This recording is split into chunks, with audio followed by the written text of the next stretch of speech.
mise d'accord dans la nuit de jeudi à vendredi pour alléger la dette grecque. On en parle avec Fabrice Naudet-Langlois. Bonjour Fabrice. Bonjour Ariane. Vous dirigez le service économie internationale du Figaro. Alors est-ce qu'on peut dire que c'est la fin de la crise pour la Grèce? Alors cet allègement de la dette grecque, d'abord c'est ce que Athènes demandait depuis des années à ses créanciers.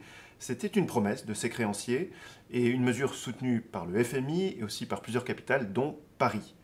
Alors Athènes a obtenu, dans la nuit de jeudi à vendredi, un report de certaines de ses échéances de 10 ans, donc c'est beaucoup. Elle a aussi obtenu un matelas de sécurité de 15 milliards d'euros.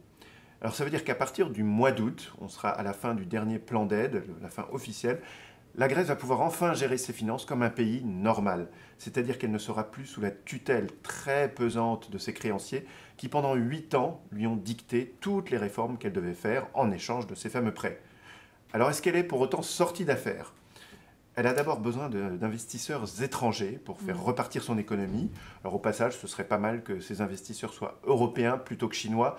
Vous vous souvenez que les Chinois ont pris le contrôle du port d'Athènes, le port du Pirée, qui est un actif stratégique. Donc elle a besoin d'investisseurs étrangers. Et l'accord sur la dette, obtenu la nuit dernière, est un signal très important que les investisseurs attendaient. Mais il y a encore beaucoup de travail pour la Grèce. L'État grec ne doit d'ailleurs pas seulement rembourser ses créanciers européens, il doit aussi rembourser les Grecs.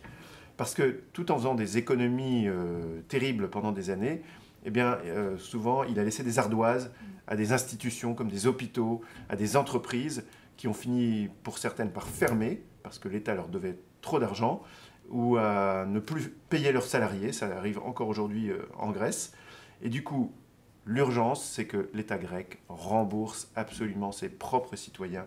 C'est une condition essentielle pour que la confiance revienne. Merci beaucoup Fabrice Naudet-Langlois pour toutes ces précisions. Un dossier complet à retrouver dans les bonnes colonnes du Figaro et sur lefigaro.fr. Merci Fabrice. Merci Ariane.